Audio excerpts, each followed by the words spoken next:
자, 이제 교육공무직 면접 제5강으로 들어가겠습니다. 자, 한 강 한 강 소중합니다. 쌓이고 쌓여서 반복되는 이야기들 잘 숙지하시고요.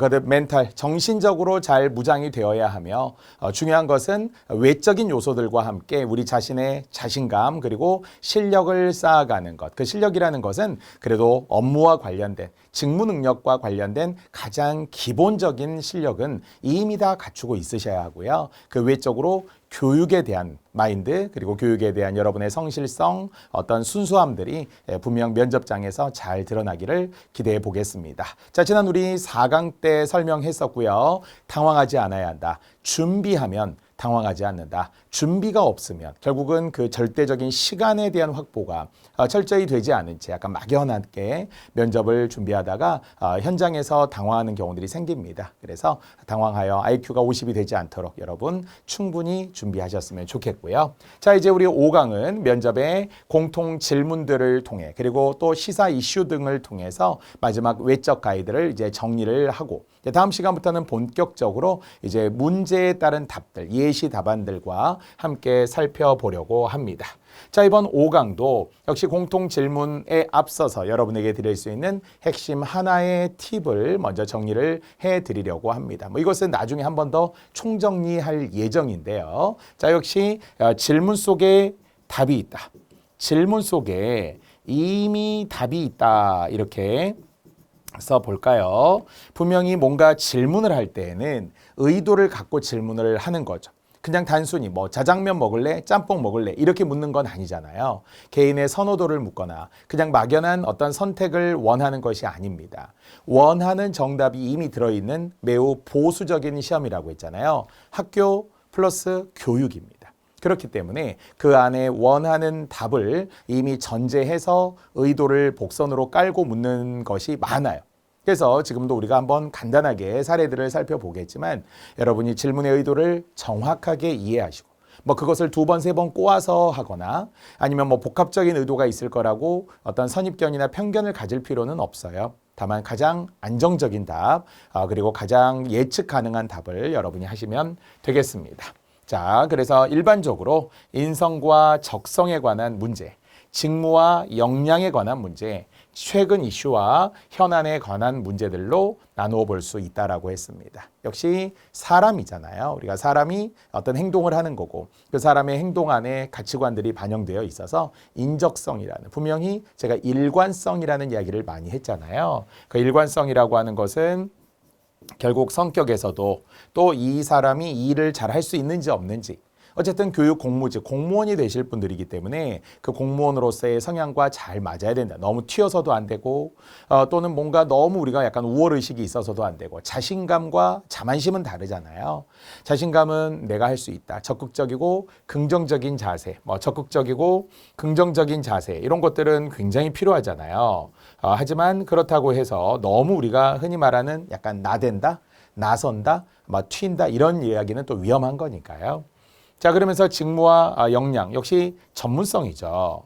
그 전문성이라는 것은 전문적인 지식도 있어야 되고요.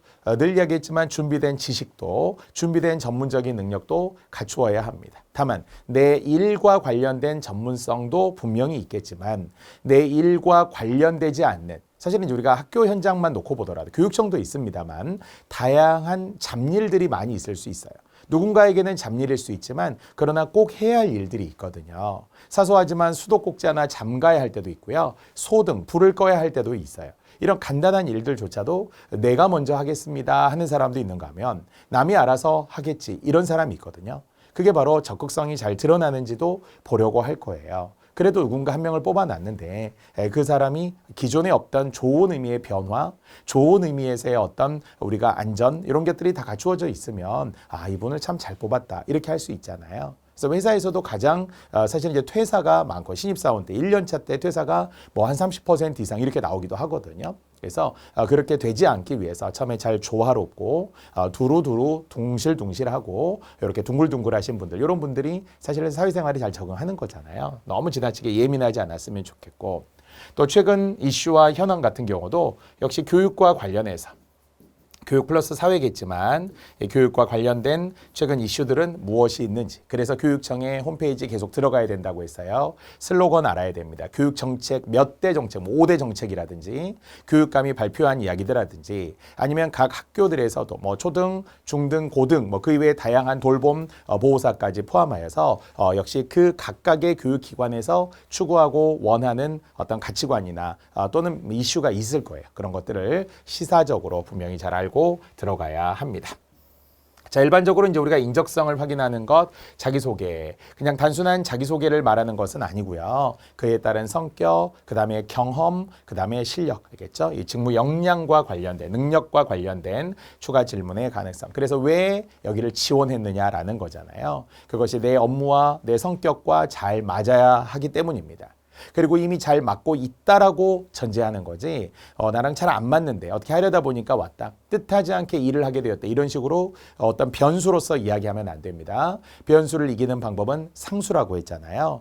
그래서 처음에는 내가 이런 전공 아니면 내가 이런 일을 했었는데 이 일이, 지금 지원하려는 이 일이 나의 업무와 잘 맞고 또 내가 교육적으로도 관심이 있고 그래서 교육 공무직에 지원하게 되었음을 소신을 갖고 그리고 확신을 갖고 이야기해 주셔야 합니다. 자, 지원 동기도 마찬가지입니다. 직무 관련된 내용, 그리고 특히나 그런 관련 계획서 같은 걸 우리가 이제 쓰게 되면 거기에 따른 질문들을 하게 되니까 엉뚱한 이야기, 글과 다른 이야기 이런 게 있어서는 안 되겠죠. 사실은 이제 성격의 장단점도 우리가 오해해서는 안 되는 것이 그냥 진짜 장단점을 말하는 것은 아니죠. 장점은 분명히 이 교육 공무직에 어울릴 수 있는 장점을 말하는 거고, 단점 또한 장점 같은 단점을 말하는 거죠. 가장 우리가 장점 같은 단점이 뭐예요? 꼼꼼하다입니다. 꼼꼼하다, 성실하다. 이것은 좀 지나쳐 보이게 되면 그게 단점처럼 보일 수 있는 거예요. 뭔가 어떤 하나에 매달리게 되면 한 가지를 굉장히 끈기 있게 내가 하는데 좀 집착하는 경향이 있다라든지, 너무 꼼꼼하다 보니까 좀 시간적으로 오래 걸린다든지, 이런 것들을 단점처럼 말하지만 사실은 이거는 굉장히 좋은 장점이잖아요. 근데 제 제자분들 중에서 성격의 장단점을 쓰라고 했더니 진짜 단점을 쓰신 분들이 있더라고요. 저는 원래 좀 이기적인 데가 있어서 이렇게 쓰신 분이 있어요. 저는 욕심이 너무 많아서 이렇게 쓰신 분이 있어서 제가 다 좀 자소서 같은 경우 고쳐라, 수정해라 이렇게 했던 적이 있었는데요. 누가 보아도 단점이면 이건 안 되잖아요. 그러니까 물론 좋은 의미의 욕심도, 좋은 의미의 자기중심적인 것도 있기는 하지만, 그래서 또는 그 짧은 시간 말에서 진짜 단점인데 이 사람 들어오면 융화가 안 되겠는데, 조화롭지 않겠는데, 이렇게 단점으로 받아들이게 되면 안 되잖아요. 그래서 다시 한번 장점 같은 단점을 말하는 것, 뒤에 또 한번 이야기해 드릴게요. 이 단점 중에서는 다시 한번 꼼꼼하다, 이 성실하다 같은 경우들을 좀 바꿔서 말하면은 단점이 될 수 있는 거라고, 좀 느려 보인다라고 한다든지, 아니면 굉장히 내가 어떤 하나의 일에 한번 집중하고 매달리게 되면 다른 것에 대해서 신경이 좀 덜 쓰이게 될 수도 있는 거예요. 물론 이제 약간 원칙주의자라는 것도 살짝 위험하기는 해요. 왜냐하면 원칙주의자라고 하는 게 자기에게는 소신이 엄청 뚜렷하기는 한데 자칫 잘못하면은 역시 조직에 와서 너무 강하게, 마치 대쪽이라고 하는 게 좋은 의미는 강직하지만 나쁜 의미로서는 딱 자기만 독야청청한 거거든요. 그러면 다른 사람들이 어떤 문제, 저는 원칙을 중요하게 생각했습니다. 와야 좀 그러지 마, 유연하게 이렇게 해줘야 되거든요. 그래서 어쨌든 장점 같은 단점을 최소화해서 말해야지 너무 단점을 막 부각해서도 안 됩니다. 자, 또 사실은 그에 따른 전제는 단점을 정말 알고 싶은 것이 아니라 단점을 극복하기 위한 어떤 경험을 했고 노력을 했느냐라는 거예요. 그래서 아까처럼 말하면 좋아요. 좋은 의미의 성실도 있고 꼼꼼도 있지만, 아니면은 약간 성격적으로 성급하다. 근데 이것도 역시 너무 드러나지 않아야 돼요. 그래서 내가 좀 추진력이 강하다. 어떤 것에 대해서 내가 좀 행동을 좀 먼저 빨리 하는 편이다. 행동이 좀 앞선다. 그러면 행동을 내가 좀 빨리 하는 편이긴 한데 그것을 극복하기 위해서는 어떻게 하면 좋겠어요? 메모를 하면 좋겠죠. 그래서 뭔가 정리를 하고 사색하고 차분하게 할 수 있는 시간을 가짐으로 인해서 결국은 실수를 줄이게 되는 것, 이런 것들이 다 극복하는 방법이 되겠습니다. 거듭 이야기하지만 우리나라에는 우리나라 전체적으로 약 10,000개 정도의 직업이 있어요. 한때의 자료에 의하면 한 9,800개 정도 직업이라고 하거든요. 엄청 다양한 직업입니다. 그런데 그 중에서도 가장 보수적인 직업이 교육과 관련된 직업이라고 했잖아요. 왜냐하면 오래 가기 때문입니다. 그리고 어린아이들이 결국 성장하기 때문입니다. 아프리카의 속담처럼 한 아이를 키우기 위해서는 온 마을의 노력이 필요하다라고 이야기했잖아요. 손이 많이 갑니다. 어린 아이들이 결국은 성장하고 또 교육적으로 뭔가 좋은 감동을 받고 또 변화하기 위해서는 그만큼 주변에서 잘 돌보아 줄 수 있는 손길들이 많이 필요해요. 안정적이고 지속적이고 보수적이다 이런 말을 계속 하잖아요. 그래서 실수가 없어야 되거든요. 그렇기 때문에 정말 꼼꼼하다. 다만 예전에는 그렇지 않았을 수 있다는 거예요. 약간 작은 실수들을 하다 보니까 그런 걸 보완하기 위해서 끊임없이 메모하고 기록하고 확인하고 이런 습관이 있다라고 하면 딱 교육 공무직에 잘 맞는 성향이 될 수 있습니다. 자, 또 업무 계획에 대해서도 준비를 해놔야 된다는 거예요. 이 질문 안에 답이 있다라고 말하는 것은 그러면 어떤 업무 계획을 세우고 있느냐라는 거예요. 그러면 내가 약간의 경험들이 있으면 더 좋고요. 비슷한 일들을 해보아서 어떻게 업무를 추진해야 되니 거듭 순서가 있다고 했잖아요. 우선순위가 있다고 했습니다. 아니면은 내가 아는 분들, 지인분들 중에 이 직업을 갖고 있는 분이 있어서 내가 많이 조언을 들었다. 그래서 어떻게 업무를 해야 한다고 이야기를 들어서 지금도 준비하고 있다. 문서 작성하고 있다. 컴퓨터 배우고 있다. 컴활 2급 내가 지금 공부하고 있다. 이런 거라도 좋으니까 내가 업무 능력, 업무와 관련된 문서 작성 이런 것들을 약간 매뉴얼화하는 걸 아주 좋아합니다. 역시 동사무소에서도 그렇듯이 교육청에서도 그렇듯이 학교 내에서도 우리가 행정 또는 여러 가지 실무 일을 보조적으로 우리가 담당하게 되고 그게 우리에게는 매우 주체가 되고 제일 중요한 일이거든요. 그 일들이 체계적으로 되게끔 여러분이 준비를 해줘야 된다라는 거예요. 그래서 체계화하기 위해서 내가 뭔가 컴퓨터 능력을 키우고 있어요. 이런 거는 아주 좋다라고 생각해요. 컴퓨터 사용 능력을 키우기 위해서 내가 어떤 노력을 하고 있느냐라고 하는 것은 나이와 관계없습니다. 어떤 현재의 직업과 상관이 없어요. 반드시 해야 할 일이거든요. 자, 또 당연히 동료와 갈등이 발생 시 어떻게 해결할 것인가? 문제 속에 답이 있네요. 이미 당연히 갈등이 생기면 해결을 해야 되잖아요. 근데 우리가 해결하지 않는다라고 답을 하는 사람은 없겠죠. 하지만 how, 어떻게 이제 해결할 것이냐라고 했어요. 거듭 이야기하지만 과거에는 약간 애국심을 막 호소하고 국가주의적인 내셔널리즘이라고 하는 국가적인 것을 막 우선하고 이런 것이 강조되던 때가 있었어요. 하지만 지금은 공정입니다. 그러면서 정의로움입니다. 대화와 타협이에요. 사회적 약자에 대한 배려 이런 게 반드시 필요하거든요. 민주주의라는 게 이제는 우리가 다 정착이 되었고 더 엄격한 잣대로 더 들이대기도 하거든요. 작은 실수에 대해서 그럴 수도 있지 뭐 이런 게 아니고요. 그런 실수를 하지 않기 위해서 노력하는 게 중요하죠. 99%가 아니라 100%를 채우기 위해서 해야죠. 남은 1% 때문에 욕먹고 그것 때문에 질타를 받고 질책을 받아서는 안 되거든요. 그렇기 위해서 거듭 성실하고 꼼꼼한 준비가 되어야 한다는 거죠. 자, 이야기하는 것처럼 이미 해결을 해야 되잖아요. 그러면은 갈등의 원인을 당연히 먼저 찾아야 됩니다. 앞에서도 얘기했지만 갈등의 원인은 무엇 때문에 생긴다고요? 두 가지. 개인적인 측면인지 아니면 뭔가 업무적인 측면인지 성격과 관련된 건지 사적인 건지 아니면 공적인 영역인 건지를 잘 봐야 해요. 다만 우리가 사람과 사람이 만나다 보면은 갈등이 빚어질 수 있어요. 다만 이것은 틀린 것이 아니잖아요. 다른 것이죠. 그러니까 그 다름에 대한 이해, 결과적으로 그 차이에 대한 이해가 수반이 되어야 된다라는 거예요. 우리가 그만큼 좀 큰 바다 같은 사람이 됐으면 좋겠어요. 그럴 수도 있다. 그러니까 매사에 우리에게 받아들이는 좌우명 no problem이에요.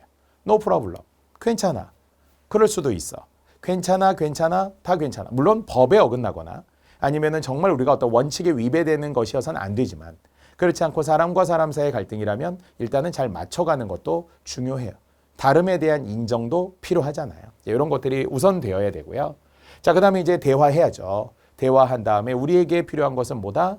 결국 배려, 조화, 상호 존중이. 이 상호 존중이라는 게 없으면 우리가 단기적이 되고요. 갈등이라는 것도 봉합이라고 하는 거 있죠. 그것은 완전히 치유됐다는 게 아니에요. 해결됐다는 게 아니라 잘못하면 골마서 터져요. 봉합이라는 것. 그냥 대충 바느질로 꿰맨 것에 불과하니까. 그래서 애초에 참는다거나 뭔가 내가 그냥 이렇게 말을 하지 않는다거나 이런 게 해결책은 될 수 없고요. 근본적으로는 이해, 사람에 대한 존중 이런 게 바탕이 되어야 합니다. 칸이업소화대 뒤에서 우리가 어휘로 다시 한번 정리해 드릴 테니까 다시 한번 대화입니다. 상호 이해입니다. 배려입니다. 그리고 절제입니다. 이런 것들이 존중입니다. 이런 게 다 바탕이 되어야만 결국 갈등이 해결될 수 있고요. 범주화해서 이야기해 주세요. 다음 시간에도 제가 또 한번 강조하겠지만 범주화라고 그랬어요. 이게 개인적인 건지 사회적인 건지 단기적인지 장기적인지 이런 것들을 제도적인지 심리적인지 이런 것들을 잘 범주화해서 우리가 또 해결책을 제시해 주어야 합니다. 자, 이런 질문을 하는 것도 다 이유가 있다고 했어요. 만약 희망한 근무지가 아닌 타 지역으로 파견 발령이 난다면 어떻게 하겠습니까? 어떻게 한다고요? 한다라고 이미 전제가 지금 된 거잖아요.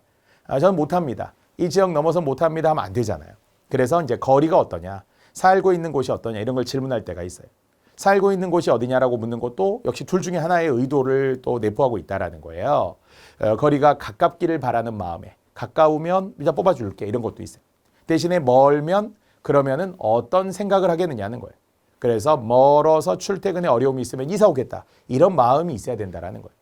그래서 뭐 정말 아주 절실한 마음이 아니면 이거 아니면 돼 아니어도 상관없어 이런 게 아니고요. 절실한 마음을 보여주라는 거죠. 이사 오겠다. 나는 아예 그냥 이 회사에서 살겠다. 그냥 작은 간이 침대 하나만 있어도 나는 전혀 문제가 없다. 1년은 나는 정말 새로 거듭난다. 한 살이다라는 생각으로 나는 새롭게 사회생활을 시작하겠다. 이렇게 하면서 좀 적극적인 마음을 보여주셔야만 뽑아주는 거지. 뭐 글쎄요. 멀면 저도 좀 고민이 되고요. 생각 좀 해봐야 되고요. 이렇게 해서는 뽑아주지 않습니다. 그래서 다시 한번 희망한 근무지가 아니더라도 나는 새로운 곳에 가서 잘 적응하기 위해서 노력을 할 것이고 이사할 준비도 충분히 되어 있다. 그건 걱정하지 않는다. 이렇게 좀 편안하게 그리고 정말 그렇게 원하는 답을 해주시는 게 좋습니다. 자, 상사의 비리를 목격한다면 이미 비리잖아요. 비리인데 이것을 어떻게 대화하고 합의를 통해서 협력을 통해서 뭐 복종을 해야 되고 이럴 수는 없는 거잖아요. 이것은 분명히 불법적 행위를 저질렀어요. 다만 첫 번째는 어떻게 해야 된다고요? 먼저 정확하게 확인을 하고 그 다음에 대화를 하고 물어봐야 된다는 거. 이거 맞습니까? 이 일 처리를 해야 되는 게 이거 분명히 맞습니까? 라고 확인을 하고 그래도 맞다라고 하고 아니면 뒤에서 뭔가 같이 비리에 동참하기를 바라고 종용을 하게 된다면 그 상사와 비슷한 직급의 다른 분에게 SOS 요청해야 된다라고 했어요. 그래서 뭐 3자 대면을 해도 좋습니다. 아니면은 그런 상황에서 대화까지 하고 노력을 했지만 잘 안 됐을 시에는 이제 그 위의 분들, 더 직급이 높으신 분들에게 이야기를 해야 합니다. 그래서 불법이나 비리가 사라져야 되는 거지 일단 침묵하고 일단 동조하고 일단 따른다 그렇지 않습니다. 뭔가 부당한 것이다 라고 내가 느꼈을 때 불법적인지 아닌지 위법적인지 아닌지는 따져봐야 된다라는 거예요. 부당한 것처럼 느꼈지만 그게 관행으로서 과거에 존속이 되었다면 어느 정도 일단 해보고 불법이 아니라고 하니까 그래도 그게 아니라고 한다면 나중에 시정하도록 요청은 할 수 있다라는 거예요. 그래서 이게 대화가 좋은 거지 바로 신고한다, 바로 고발한다 이건 안 된다라고 했습니다. 자, 나의 업무 실수로 피해를 입힌 경우에 그걸 솔직하게 이야기해야 된다는 거예요.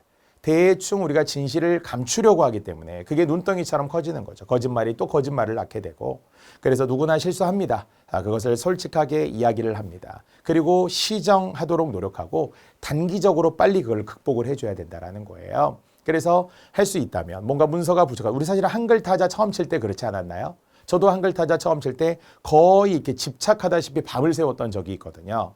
윤동주의 별에는 밤 맨날 치면서 별 하나의 사랑과 별 하나의 추억과 어머니 이렇게 계속 치면서 누가 쫓아오는 것처럼. 왜냐하면 1분에 몇 타 치는지 내 자신의 실력도 오타 하나 막 나와도 엄청 막 싫어서 다시 막 치고 이렇게 했던 기억이 나는데 그렇게 단기적으로 빨리 끌어올려야 된다는 거예요. 그래야만 이것이 뭐 분당 300타, 400타, 500타 막 속도가 막 늘어가기도 하고요. 뭐 나중에 배우겠다 이런 건 없어요. 그래서 배우는 그 시기에 그래서 1년차라는 게 제일 중요하다는 거예요. 1년차 때 많은 걸 배워두면 나중에 편한데 1년차 때 눈 가리고 적당히 쉬려고 하고 정말 그냥 대충 배우려고 하잖아요. 그러면 잘 배우지 못해요. 그래서 밤을 새운다 이런 마음으로 내 인생의 모든 것을 여기에 내가 다 투자한다 이런 생각으로 여러분의 시간의 헌신이 필요합니다. 자, 일을 하다가 적성에 맞지 않는다면 사실 이것은 적성에 맞아야 된다는 걸 전제로 묻는 거예요.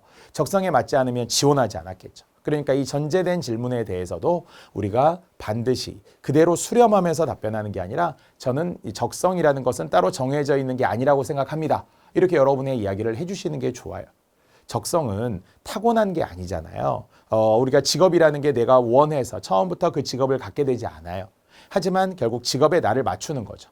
적성은 맞춰가는 것이에요. 그래서 결국 흔히 우리가 말하는 서당계 3년이면 풍어를 읊는 것처럼 이제 그 적성이 실력이 되는 거예요. 내가 후천적으로 노력을 했는데 아까도 이야기했던 우리는 최고를 원하기보다 최선을, 최선보다 차선을 원해서 그 차선이 오히려 최선일 때가 있거든요. 그래서 여러분의 어떤 업무가 내가 나에게 맞아야 되고요. 맞지 않는다면 이라고 하면 이건 할 말이 없어요. 맞지 않으면 맞춰가야 되는 거예요.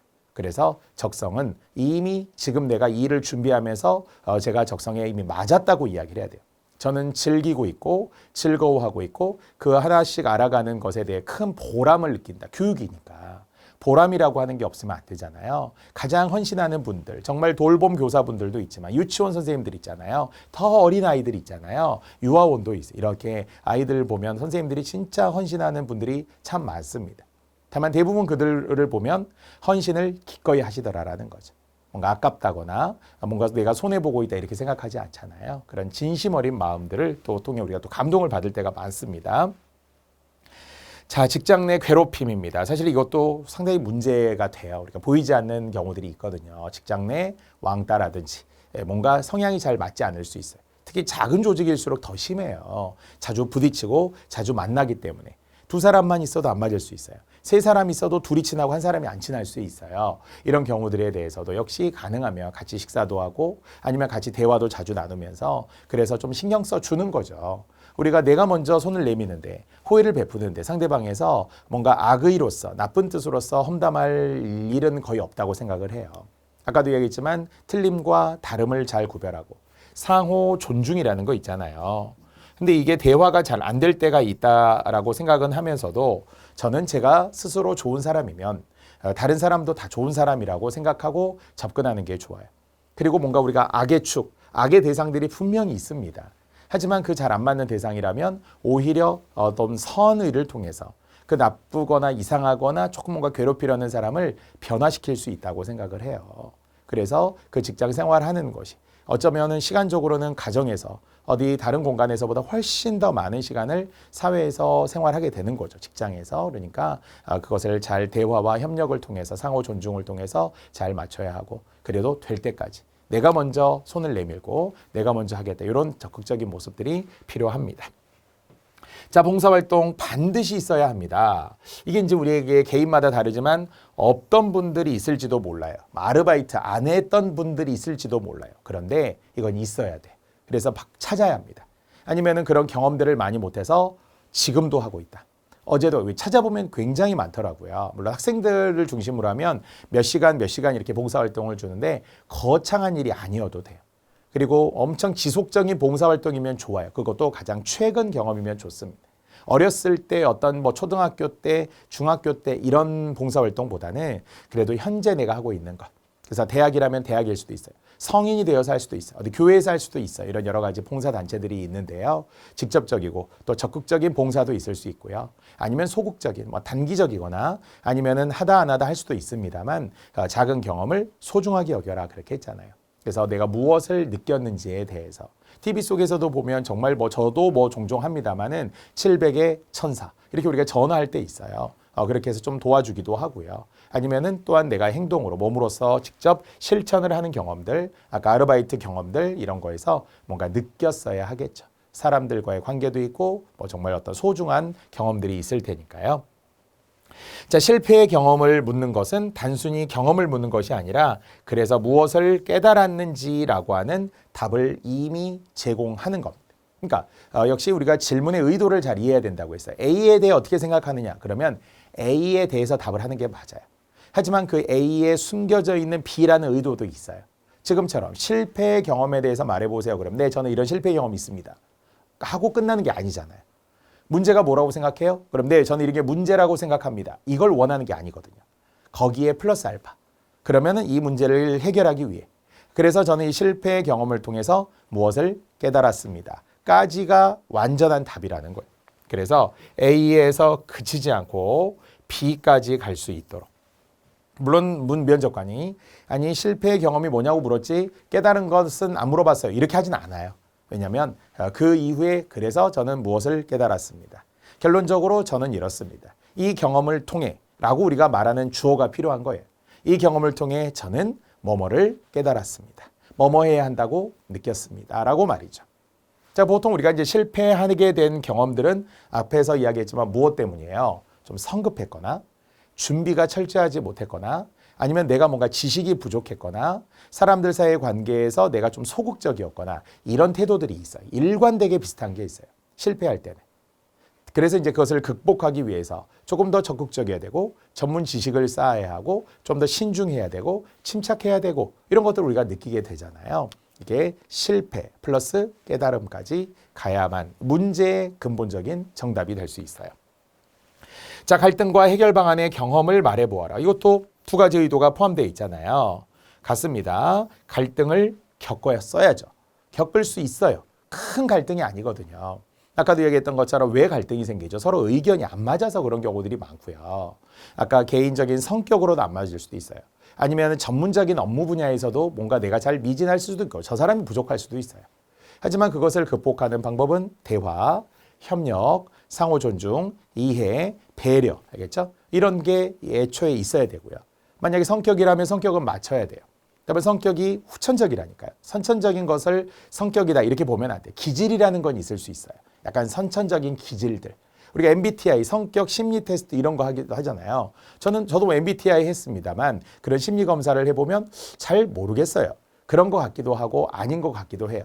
제가 검사를 해보았더니 저는 굉장히 철저한 관리자 형태로 나오더라고요. ESTJ형이라고 하는 A형이라고 하는 게 있는데 저도 해보니까 실제 제가 강의하는 거랑 성격이 잘 맞았던 거예요. 꼼꼼한 관리자예요. 우리 학생들 잘 돌봐드리고 싶고 수험생들 잘 어떻게 철저하게 준비해서 합격으로 이끌고 싶은 그 성격과 직업이 저는 잘 맞았던 것 같아요.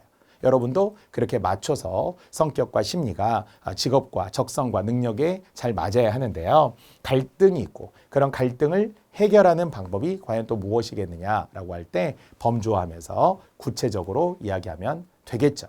역시 준비를 통해서 이야기하시고요. 문제에서 원하는 답을 이미 내포된 의도들을 잘 포함해서 이야기하면 되겠습니다.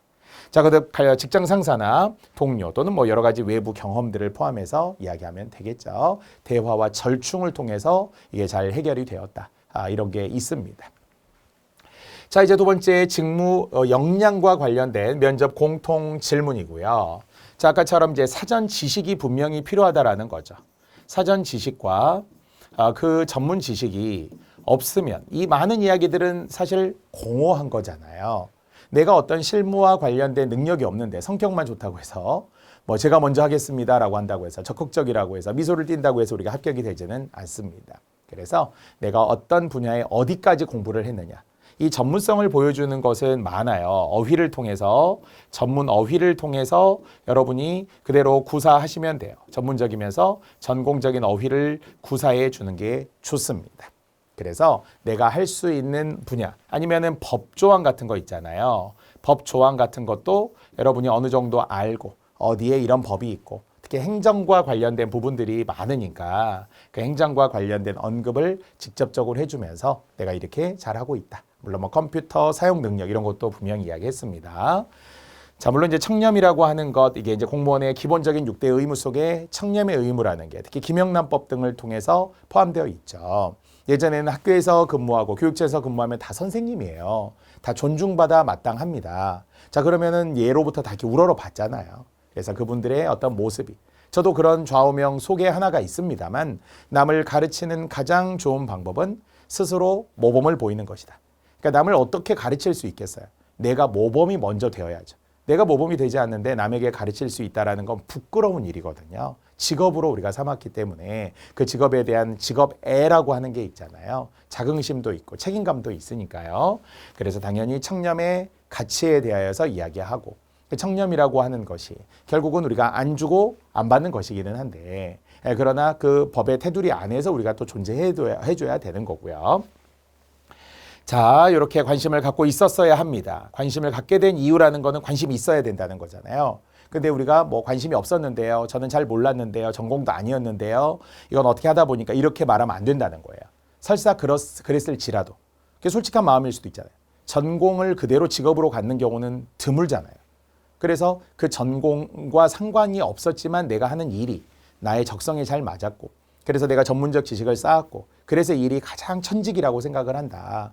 일종의 소명의식이라는 말 하죠. 이게 하늘의 부름을 받은 거예요. 그래서 그 소명의식을 내가 잘 갖고 자긍심을 갖고 하겠다라고 여러분이 정말 자신 있게 말해줘야만 합니다. 좋아하는 일이어야 되고 잘하는 일이어야 해요. 자, 여러 가지 뒤에 이제 이 질문들에 대한 답은 뒤에 거의 다 이어지기 때문에 자, 이 형태들로서만 확인하면 되겠습니다. 역시 바람직한 공무원상이라고 하는 것도 늘 두 가지였다는 거예요. 개인으로서는 자아실현, 그리고 사회에서는 공익에 대한 봉사죠. 이 두 가지는 무조건 가야 돼요. 아주 상투적인 정답입니다. 우리는 개인적으로 자아실현을 위해서 공무원 하는 거예요. 그래서 나라를 위하는 거와 나를 위하는 걸 구별하면 안 되죠. 나를 위하는 것이 나라를 위하는 것이고 나라를 위하는 것이 또 나를 위하는 것이어야 해요. 이런 게 기본적으로 개인적인 것과 그 다음에 결국 공익에 봉사하고 헌신하는 게 얼마나 보람되고 기쁜 일인지라는 것을.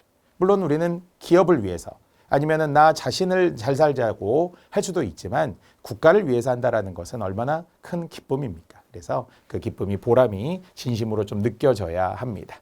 역시 공무원의 기본적인 의무들, 자세들. 앞에서도 이야기했던 것처럼 헌법 제7조 1항에서처럼 공무원은 역시 국민에 대한 봉사자라고 했어요. 국가 전체에 대하여, 국민 전체에 대하여 책임을 지는 거라고 했잖아요. 자, 이런 여러 요소들이 있어야 하고요. 리더십 발휘, 이런 것도 있겠죠. 리더십이라는 것은 행동이잖아요. 리더라고 하는 것은, 리더와 보스는 다른 거죠. 그래서 이규태의 리더와 보스라는 칼럼, 책도 있습니다만 리더는 가자라고 하고 보스는 가라라고 한대요. 리더는 우리죠. 청유. 우리 같이 합시다. 우리 같이 합시다. 이렇게 행동으로 보여주는 것이 리더이죠. 보스는 가라, 해라. 이렇게 무슨 깡패 조직들처럼 그것은 이제 보스죠. 그래서 리더. 뒤에도 나오지만 흔히 서번트 리더십이라고 하는 섬기는 리더십이라는 표현을 요즘에 참 많이 씁니다. 그래서 강호동 리더십이 아니라 유재석 리더십이다. 막 윽박 지르고 소리 지르고 막 이렇게 몸으로 쓰고 이런 것이 아니라 결국은 섬기는 리더십. 그냥 옆에 배려해주고 저기 누군가 소외되지 않을까 같이 대화도 하고 신경도 써주고 이름도 불러주고 이렇게 하는 게 서번트 리더십이라고 하는데요. 리더십 발휘 물론 필요하죠. 자, 이런 내용들이 모두 직무, 역량과 관련된 공통적인 질문이고요. 자, 이제 최근 이슈와 현안을 이제 마지막으로 이 내용을 이제 우리가 마무리하려고 하는데요. 물론 최근 이슈나 현안은 바로 지금 이 순간의 문제일 수 있으므로 여러분이 매일매일 좀 달라지는 거예요. 그때그때 정부의 정책도 달라지고 특히 교육 정책이라고 하는 게 아까도 100년 대계라고 했지만 또 조금씩 달라지잖아요. 그래서 이 강의를 듣고 여러분은 조금 더 홈페이지 들어가 보셔야 됩니다. 교육청, 그 이외에 교육부, 앞에서도 인사혁신처, 여러 행정기관들 들어가시되 그래도 교육 공무직이기 때문에 교육과 관련된 현안들을 좀 우선적으로 보시면 좋습니다. 자, 보통 우리가 이제 교육과정이 개정이 된다고 했을 때 2015 개정 교육과정이라고 합니다. 그 전에는 7차 교육과정이 끝이었어요. 보통 교육과정이라고 하는 게 교육부 장관이 바뀔 때마다 달라지기도 하지만 그때그때 조금씩 미시적으로 변하기도 하지만 거시적으로는 이제 하나인 거예요. 그래서 약 한 5년, 6년 정도 시간이 지나면서 이제 교육과정이라는 게 개편이 되죠. 그래서 제가 기억하기에도 뭐 4차, 5차, 6차, 7차 교육과정까지 가다가 그다음부터는 이제 개정교육과정이라고 해서 2015년도에 개정교육과정으로 바뀌게 됩니다. 다만 현재 우리 이제 교육 체제는 학년제는 똑같잖아요. 초등 6학년, 중등, 고등 각 3학년씩, 대학 4학년 이게 이제 가장 기본적인 교육의 학제이고요, 체제인데 이제 이런 게 막 달라지게끔 새롭게 변형하고 뭐 수능도 폐지하자는 주장도 있고 여러 가지 이야기들도 있잖아요. 그런 걸 여러분이 좀 잘 알고 교육과 관련된 시사 현안들을 좀 참고해서 아시기 바랍니다. 자, 이제 다문화 과정에 대한 것도 최근 자주 이야기를 하거든요. 이는 우리가 다문화 가정이 현재 기준으로 100만 명을 이미 넘었어요. 이미 뭐 현재도 아니에요. 그래서 100만 명이나 지금 넘은 다문화 가정인데 사실 이제 다문화라는 용어 자체도 싫어하는 당사자들이 있어요. 우리가 장애우라고 한때 대우해서 부르다가 굳이 장애우라고 친구라고 뭘 부르느냐. 그냥 똑같이 대하는 게 제일 좋은 거잖아요. 그냥 장애인이고. 반대는 비장애인이죠. 장애인의 반대가 정상인이 아닌 것처럼 다문화라는 말도 굳이 다문화 가정이라고 할 필요가 있느냐라고 해서 당사자들은 국제결혼 가정이다. 이렇게 말해요. 국제결혼을 한 거지 문화가 다양하다라는 용어에 대해서 우리는 이렇게 쓰지만 그들은 별로 좋아하지 않기도 해요.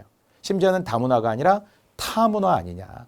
즉 아까 얘기한 것처럼 이걸 다른 것을 인정해 줘야 되는데 너무 약간 배타적이야. 우리는 단일 민족이며 우리가 그냥 막 배려해 주는데 우리랑은 달라. 다른 문화야. 이렇게 일부러 벽을 쌓는, 보이지 않는 벽을 쌓는 건 아니냐. 이런 지적들도 있거든요. 그래서 다문화 가정에 대한 교육, 실제는 뭐 어떤 여성분들이 외국에서 다른 국제 결혼을 통해서 우리나라에 오게 됐다면 그들을 위한 프로그램도 잘 갖추어야 되고 그 자녀들을 위한 교육들이 특히 시만이 아니라 군, 읍, 면, 리 이렇게 행정구역으로 내려가게 되면 굉장히 많은 다문화 가정들이 있잖아요. 그래서 이제 교육에서도 그들에 대한 이해와 배려가 반드시 있어야 되니까 알고 있어야 한다라는 거죠. 자, 자유학년제라는 것도 들어보셨나요? 뭐 정말 아까처럼 학제는 정해져 있긴 하지만 특히 이제 중학교 같은 경우는 굳이 그런 거 없이 시험도 보지 않고, 물론 시험을 보지 않으니까 당장은 좋아 보이긴 하지만 토론하고 이렇게 협의하고 이런 다양한 창의적인 경험을 하게 되면서 시험을 보지 않은 채 자유학년제 또는 자유학기제라고 하는 것이 원래는 자유학기제에서 시범적으로 시작이 되고요. 자유학년제도 시작이 되다가 좀 전면적으로 가긴 합니다. 그래서 중학생들 보면 1학년, 2학년은 거의 시험을 잘 공식적으로 보지 않거나 이제 중학교 3학년이 되면서 이제 성적 처리를 하고 이런 게 있는데 이게 더욱더 확대되어서 자유학년제, 학년조차도 규정하지 않으려고 하기도 해요. 다만 이제 그러다 보니까 문제가 생겼어요. 두 가지 문제가 생겼대요. 당연히 실제 학업이 조금 떨어져. 학업 능력이 떨어지게 되면서 시험도 안 보니까 학생들 입장에서나 부모도 좀 긴장감이 떨어질 수 있습니다. 또 그만큼 프로그램이 완전하게 잘 갖추어지지가 않아요. 학력 저하의 문제, 말이 토론인 거지 이게 실제 학교에서 현장에서는 어려움이 많다고 선생님들이 이야기하세요. 그래서 우리는 자유학년제까지 갔다가 2015년, 정확하게 2025년이네요. 2025년에 가서는 다시 자유학기제로 지금 돌아오게. 왜냐하면 너무 전면하기가 어려운 거예요. 그래서 어느 정도 시험도 봐야 되고 뭐 토론 창의력 이런 것도 중요하긴 한데라는 것을 자유학년제와 관련해서 자유학기제와 관련해서 여러분이 알고 있으시면 좋겠죠. 다양한 학부모 정책, 인성교육 뭐 이런 것들도 있고요. 특히 이제 코로나와 관련해서 여러 가지 대처 방안들이 어떻게 될 것이냐. 여러분은 각 분야의 전문가입니다. 교육 공무직에 각각 직렬들은 세분화되어 있지만 여러분이 전문가이기 때문에 코로나19와 관련된 대책들을 여러분이 아는 한에서 최대의 지식을 잘 활용해서 어떻게 대비할 것인가. 이것은 사실 우리나라의 문제가 아니잖아요. 그래서 저는 가깝고도 먼 나라 일본은 어떤 정책을 취하고 있는지 아니면 선진국이라고 하는 미국이나 다른 유럽 국가들은 어떻게 하고 있는지 이렇게 다양한 정책들을 알고 있는 게 좋아요. 그러니까 코로나19라는 것도 어찌 보면 세계 속의 한국이잖아요. 한국만 동떨어지지도 않아요. 우리만의 독특한 어떤 뭐 코로나19 물론 K방역이라고 우리는 자긍심 있게 이야기를 하고 있지만 그래서 세계적으로 귀감이 된다라고 인정받는 것도 있습니다. 정말 선제적으로 검사하는 거 맞고요. 그다음에 미리미리 정말 사실은 대비하다 보니까 자영업자를 비롯해서 좀 불만스러운 목소리도 있으나 이것이 선제적으로 대응한다라는 점에 대해서는 이견이 없잖아요. 그래서 다른 나라들은 또 어떻게 하고 있는지 풀어줬더니 확진자가 늘어나고 변이 바이러스가 또 생기고 또 변종도 생기고 이렇게 되면은 역시 또다시 이 3차 그 이외에도 계속 접종들을 하게 되면서 대비를 잘 해주시는 것이 필요하잖아요. 이 교육 현장에서는 더욱더 또 선제적으로 대응을 해야 되니까 말이죠. 다만 그 외적인 것과 상관없이 교육은 좀 진행되어야 한다라는 게 요즘의 최종적인 결과이죠. 어려움은 있음에도 불구하고 그래도 등교해야 되고 또 어린 아이들도 역시 뭐 몇 세의 중학생들 이런 학생들도 실제 좀 맞아야 하고 국가적인 정책이라면 일단 시행하고 신뢰하고 따르는 것이 또 필요하니까요. 자, 이런 것도 있습니다. 자, 그다음에 최근 들어서 좀 많이 언급되는 것 중에 하나가 미세먼지를 비롯하여서 이산화탄소의 배출량을 제로로 만든다라고 하는 탄소 정책이 있죠. 2050이라고 하는 정부에서 대한민국과 관련된 탄소 중립 정책이 있는데요. 이 이야기를 좀 한번 해볼까요?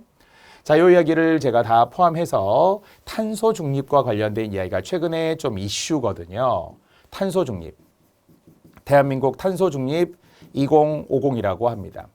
이게 각 분야에서도 이루어지지만 그중에 학교에서 이루어지는 탄소 중립을 5가지, 이 5가지 정책으로 정부에서 지금 발표를 하고 시행을 합니다.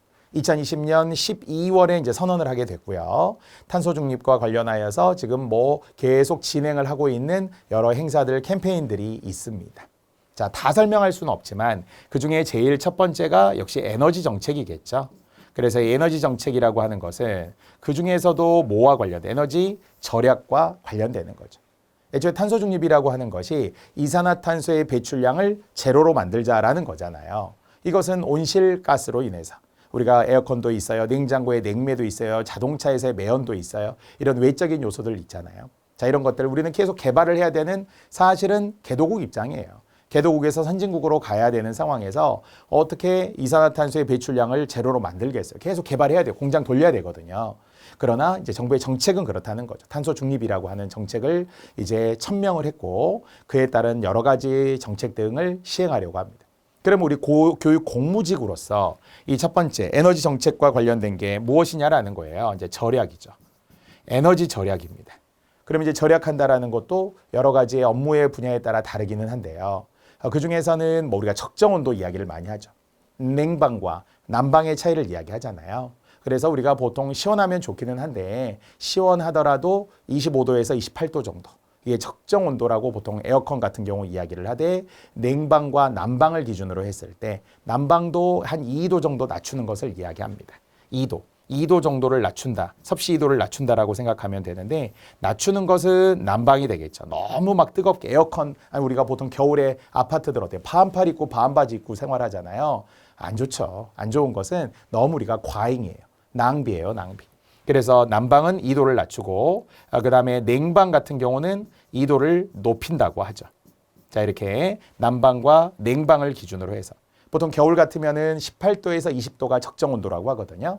그러니까 너무 또 우리가 그러니까 여름에 너무 막 이렇게 시원하게 해서도 안 되고 겨울에 막 너무 막 따뜻해도 안 되고 이렇게 이야기를 하는 거예요. 그래서 다시 온도를 기준으로 했을 때 여름철에서는 25도에서 28도 정도가 적정한데 난방 온도는 2도 정도를 낮추는 것이고요. 또 여름에도 우리가 너무 시원하게 있지 않다고 에어컨 막 낮추다 보면은 막 15도 막 14도 이렇게까지 내려가더라고요. 그렇게 하지 말고 18도에서 20도를 적정 온도로 하되 역시 살짝 정도는 좀 뭐 여름에 좀 따뜻하다 할 정도로 생활해도 되지 너무 시원하게 추울 정도로 해서는 건강에도 해롭다라는 거예요. 자, 이런 것들이 교육 공무직에서 또 원하는 원칙이기도 해요. 그 원칙을 지키면서 살짝 유연하게 물결 표시를 했다는 것들 아까처럼 25도에서 28도라든지 아니면은 18도에서 20도라든지 이렇게 유연하게 물결로 표시한 이유가 적정 온도를 1도 정도는 어느 정도 유연하게 생각을 해주는 거예요. 하지만 그렇다고 해서 24도, 23도 아니면은 뭐 여기에서 21도, 22도 이렇게까지 그 원칙에서 벗어나지는 않아야 해요. 그래서 적정한 선에서지만 원칙과 유연성은 가되 에너지 절약이라는 게 필요합니다. 자, 그것은 이제 우리가 뭐 에어컨을 켜거나 난방기를 켤 때 이야기고요. 그것 말고도 에너지 절약은 엄청 많죠. 멀티탭을 사용한다거나 아니면 불필요한 등은 소등을 한다거나 그게 이제 마지막에 누가 관리하느냐라는 거예요. 관리자 한두 명만 하는 게 아니죠. 이런 것들이 탄소 중립과 관련된 학교에서 하게 될 정책들에 해당이 됩니다.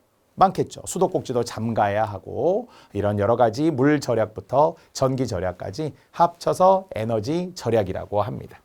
자, 5가지 정책이라고 제가 이야기했는데요. 다 쓰지는 않아도 학교에서도 지속 가능한 소비라는 게 있습니다.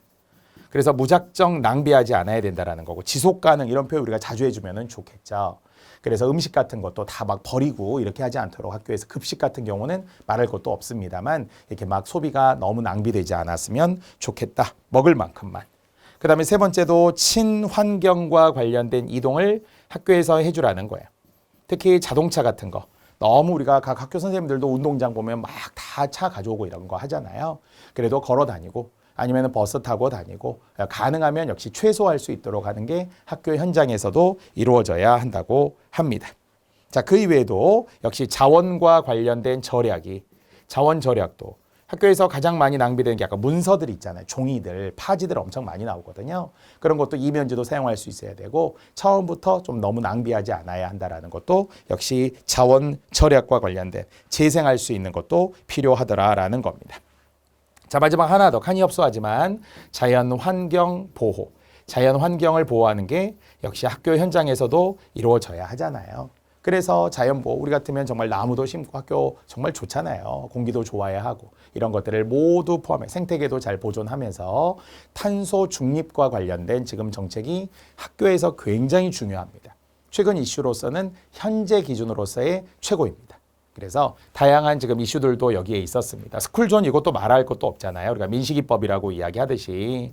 그래서 가중처벌을 하고 요즘에는 각 학교의 시속 몇 킬로미터라고요? 30km입니다. 도시에서는 최대 60km 이내이거든요. 그래서 30km로 저속으로 우리가 운전을 해야 되죠. 이건 학생들이 있든 없든. 물론 밤에는 학생들도 없고 깜깜한데 저도 운전을 하다 보면 30km로 가면은 굉장히 답답하기도 해요. 그래서 좀 유연하게 가야 되는 거 아니냐 이런 현재의 의견이 있습니다만 일종의 시행을 했고요. 또 시행을 하는 것은 일단 원칙대로 좀 지켜나가 보고 그다음에 상황을 보고 유연하게 또 법을 변화할 수도 있겠습니다만은 가중처벌에 대한 것도 최근에 헌법재판소 등에서도 좀 논란이 있어요. 기간을 제한하지 않은 채 음주운전도 마찬가지입니다만 윤창호법 뭐 이런 것도 다양하게 지금 있는데요. 그래서 특히 학교와 관련해서는 그래도 스쿨존과 관련된 안전사고 또 학교에서는 불법 주정차 이런 거 안 되잖아요. 그래서 다양한 형태들의 법을 여러분이 좀 이해하고 있으면 원칙이라는 것을 법을 지켜야 한다라는 것에 대한 여러분의 소신을 계속 갖고 표현해 주는 것이 좋습니다. 자, 또 뭐 역시 돌봄 보육사, 교사, 선생님들도 분명히 있으니까 돌봄 교실과 관련된 부분들, 또 학교 급식, 조리원 또는 조리사 등등, 영양사 등등 학교 급식과 관련된 내용들도 있고 4차 시대에 또 교육은 어떻게 해야 되며 또 고교 학점제와 고교 무상교육과 관련된 이 고교 학점제도 아까 얘기했던 자유학기제, 자유학년제 등과 관련돼서 또 논의가 되는 사항들이기는 한데요. 보통 교육과 관련된 또 말 중에는 요람에서 무덤까지라는 표현을 쓰죠.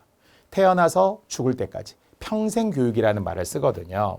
물론 이것은 이제 사회복지와 관련해서 요람에서 무덤까지라는 말을 쓰기도 했지만 평생 교육은 어디에서? 사회에서 끝까지 잘 돌보아주고 유지되어야 하는 거예요. 그래서 특히 이제 또 여기에 숨어 있는 것 중에는 고령사회. 즉 그러니까 7% 이상의 고령화 사회, 14% 이상의 고령사회, 20% 이상의 초고령 사회. 물론 65세 이상의 인구가 차지하는 비율을 이야기합니다. 그래서 우리나라를 기준으로는 이미 뭐 고령 사회에 지나고 고령 사회를 지금 이미 진입했고요. 그래서 초고령 사회로 급속하게 빨리 지금 진행을 하고 있어요. 사회가 늙어가고 있어요. 그러면은 결국은 이제 고령 사회는 세대 간의 갈등 문제를 초래할 수 있고요. 그다음에 또 다른 빈곤층이 생길 수도 있고요. 그다음에 적극적인 일들, 어떤 수입과 관련된 어떤 여러 일들이 있어야 되는데 그냥 할아버지 할머니들 모여가지고 동사무소에 빗자루질하고 대충 뭐 쓸고 줍고 이렇게만 해서는 안 된다는 거예요. 그러나 공적인 측면에서의 어떤 사람들을 직업적으로 취업을 시키고 이런 것도 필요하긴 하지만 좀 장기적인 측면에서의 이러한 평생 교육들 그리고 또한 사회적인 안전 시스템들이 고령 사회와 관련해 초고령 사회와 관련해서 필요하겠죠. 그래서 여러분도 정말 나는 이 분야의 전문가이다. 특히 교육이라는 글자가 들어가면 키워드 검색으로 우리가 교육만 쳐도 엄청나게 많은 단어와 엄청나게 좋은 제도 정책들이 있어요. 그것을 내 것으로 소화하시고 직접 표현하셔서 누구보다도 그 분야의 전문가가 되셔야 짧은 면접 현장에서 자신 있게 다양한 이야기들, 좋은 키워드들이 나오게 되겠죠. 자, 이렇게 우리는 이 시간 여기까지 마무리를 하려고 합니다. 자, 이제 면접 공통 질문들을 쭉 모아 보았어요. 인성과 또는 적성과 관련된 이야기들도 있었고, 물론 전문 지식과 관련된 내용 갖추어야 되면서 또 최근 시사 현안에 관한 이야기들을 현재 시점에서 제가 탄소 중립까지 이야기했지만 또다시 여러분이 이 강의를 들을 때쯤이 되면 시사적인 내용들이 또 나올 거예요.